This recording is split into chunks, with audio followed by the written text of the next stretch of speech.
Hey guys, your Cant, I'm back with another video, and today we're going to be talking about Elimination Chamber. But first off, I would like to say thank you so much for the 500 subscribers.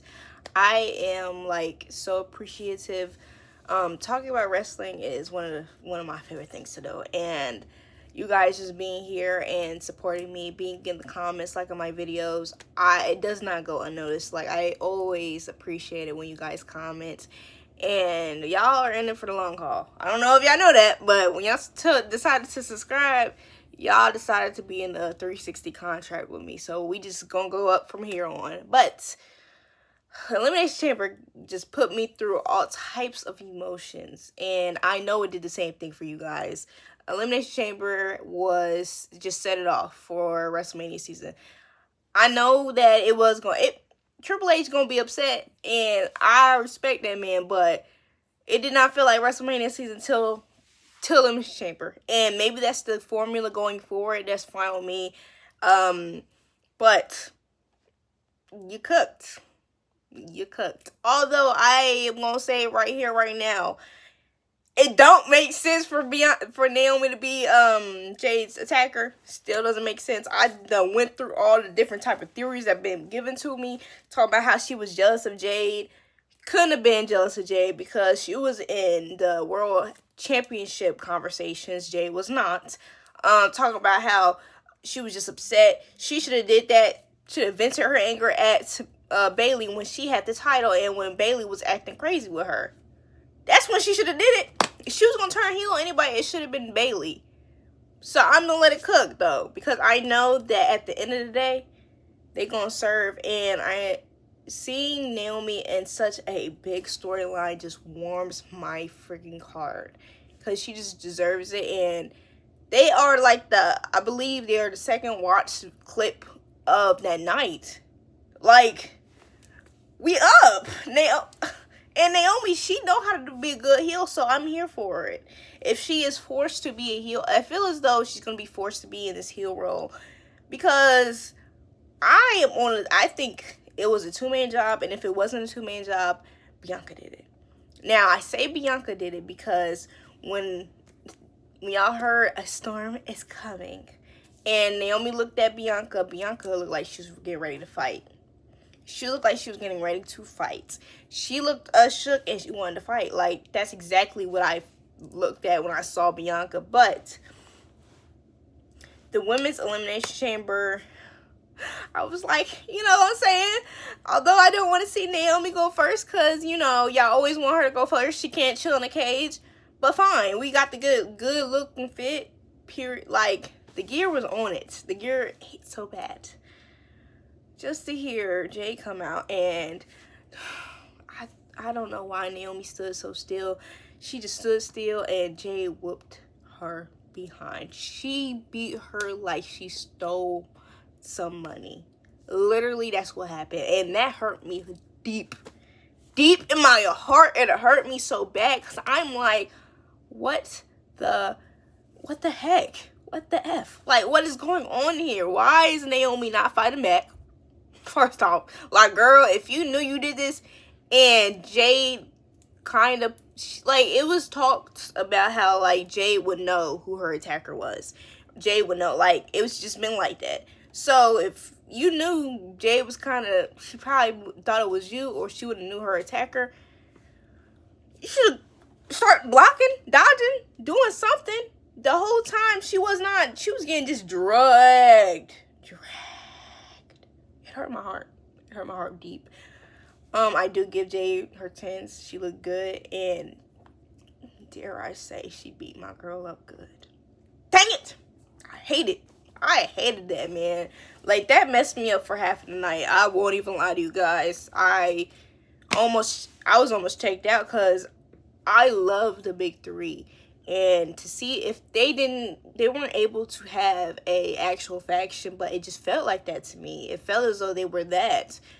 And y'all gonna think I'm overreacting, that's fine with me, but it did give those feelings of the night of the Shield breakup. Like, it was like, even if it was more so expected, the way she got beat with some lashings. It gave lashings, but the women in that chamber match did their thing. Bianca, especially, like, the way that she was able to kind of pull through that all, and that performance in that chamber when she was crying and everything, I was like, good grief, you not even, she wasn't even, my thing is this, she wasn't excited that Jay came back. She was not excited at all.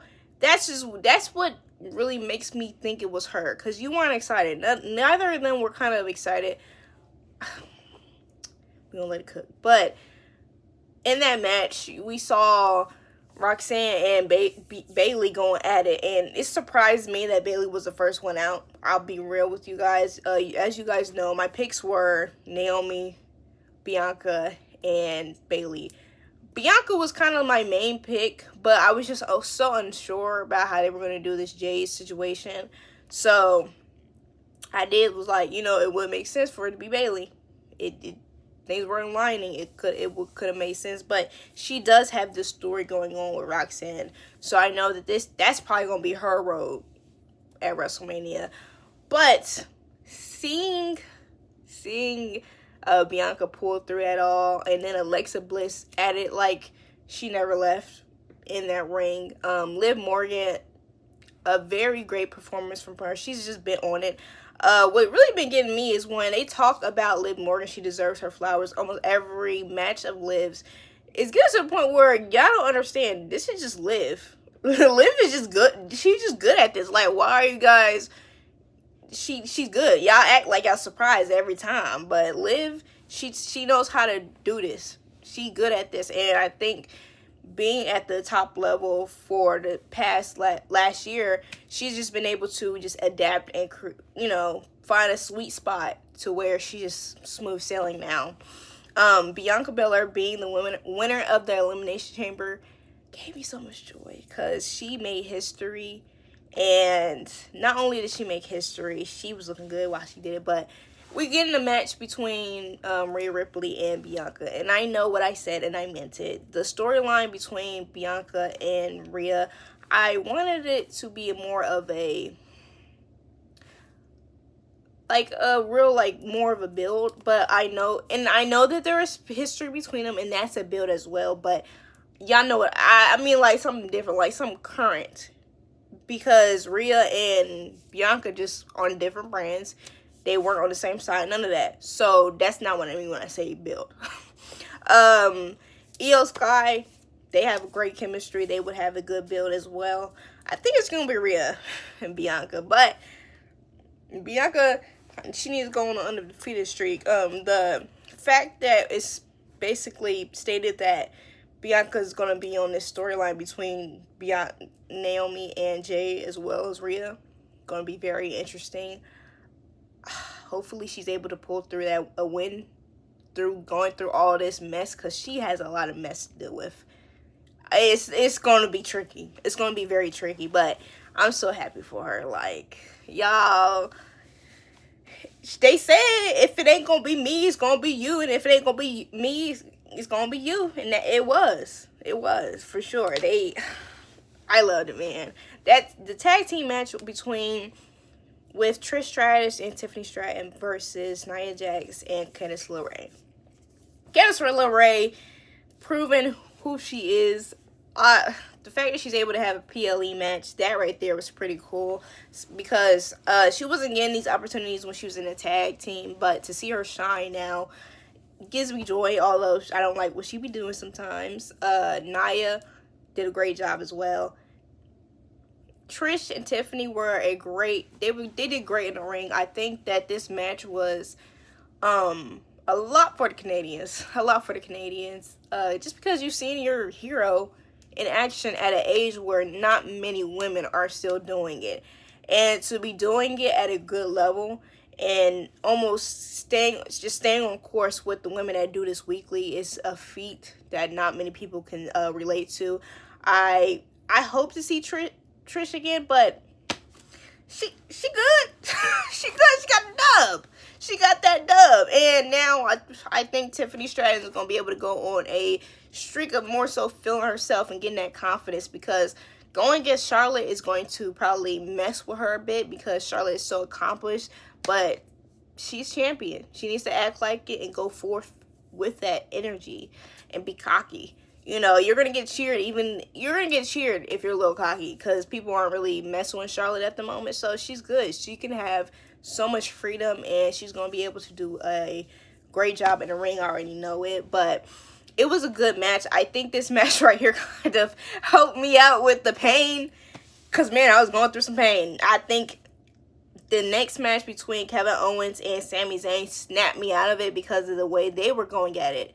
Sami Zayn and Kevin Owens put on such a great showing.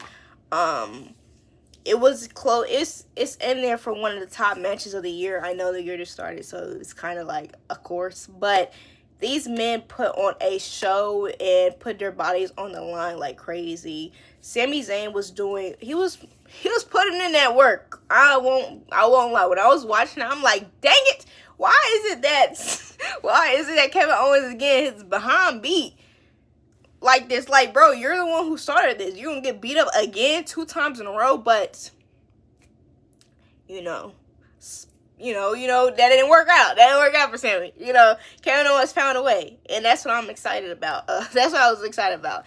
Although, yes, I like Sami to a certain extent, but Kevin Owens, y'all know the heels are almost always going to be like they're going to be my first pick almost all the time. So that's where I was at with Kevin Owens and Sami Zayn. I wanted Kevin Owens to win, and I'm glad he did.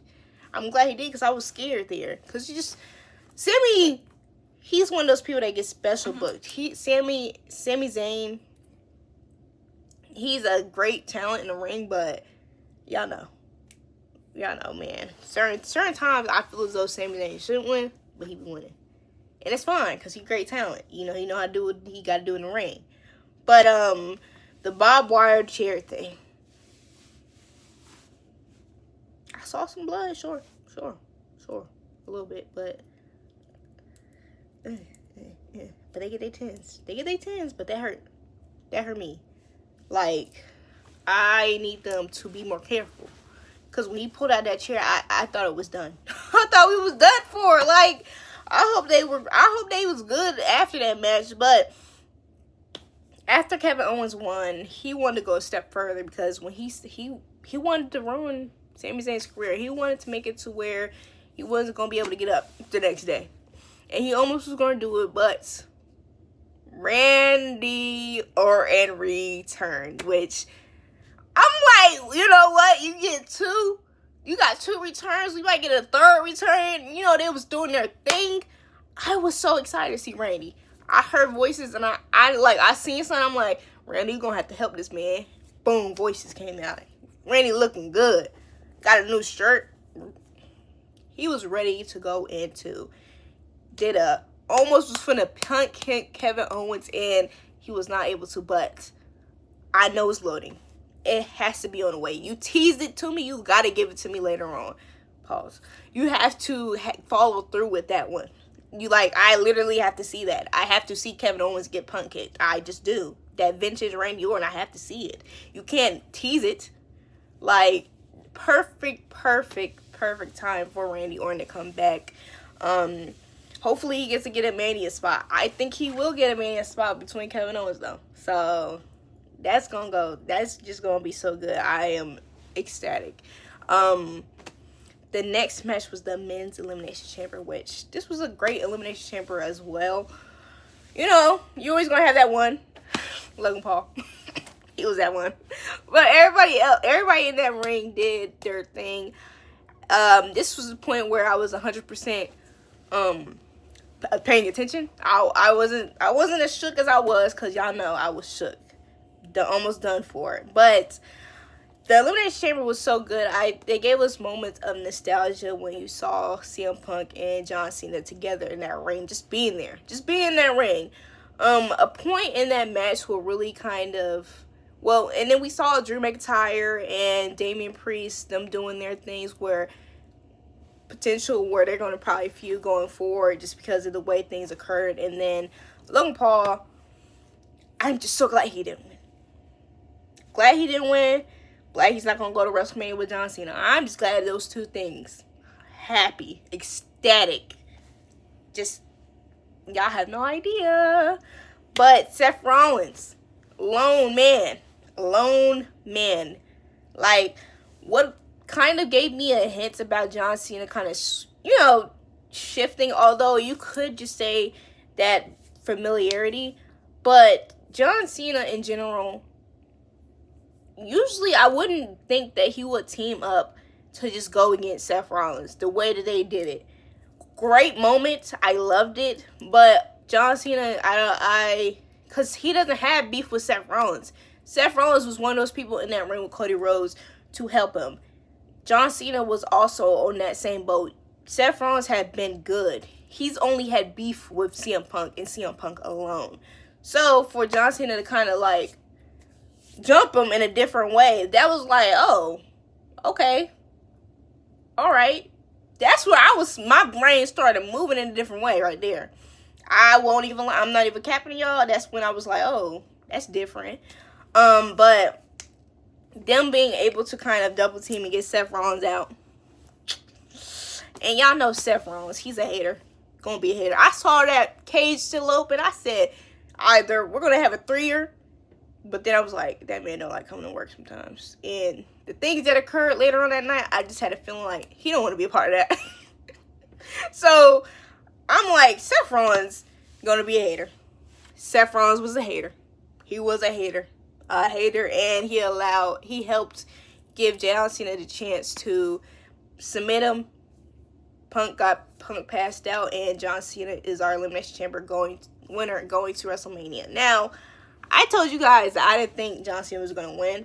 Genuinely, I did not. They did something different because I just thought they were going to have him build up to being that 17th champion. I did not expect him to do what he did. Now, Cody Rhodes' music's come on.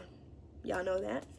Cody Rhodes walks down the ring. They have a little respect each other. The Rock comes out with Travis Scott.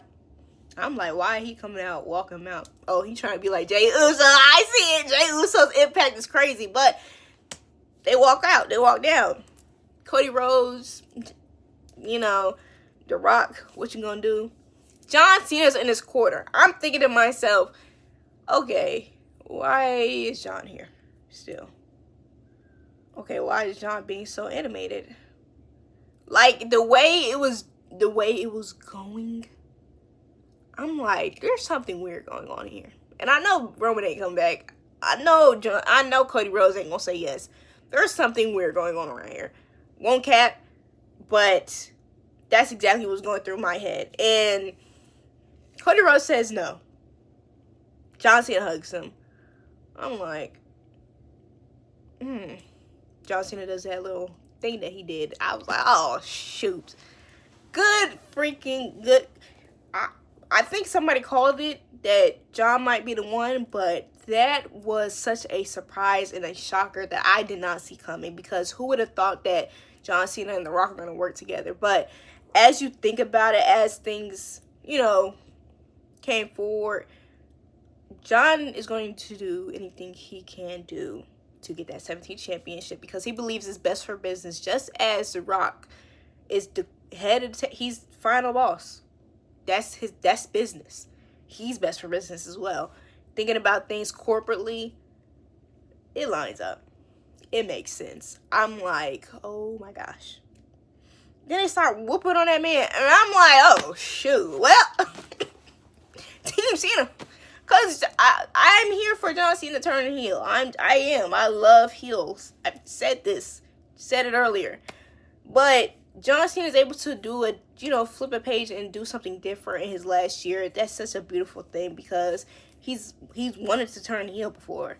So him being able to do it now, kind of in a way that you shook the whole world, is beautiful. It's a John Cena thing to do. It's a John Cena and a Rock thing to do. So that right there, beautifully done. Travis Scott smacked the mess out of Cody Rhodes. Dang. He for real might be a bloodline stand. I ain't gonna front. Travis Scott, bloodline stand. But Elimination Chamber was one for the books. 100%. It got everybody. It kickstarted everybody for WrestleMania, because now we're just wondering, making so many theories about what's going to happen, what's going to occur. And when all the players are there, when all the players are going to be there, so everything really gets set in, I know it's going to be a great time. But Y'all let me know how you guys feel. Let me know what match was your favorite match tonight. I think I will say the Women's Elimination Chamber and Kevin Owens versus Sami Zayn. I just had a brain fart for the longest second. See, this is hilarious to me because I literally was talking about that. I literally was talking about it. But y'all let me know how you guys feel. Please like, comment, share, and subscribe. I'll see you guys next time. Bye.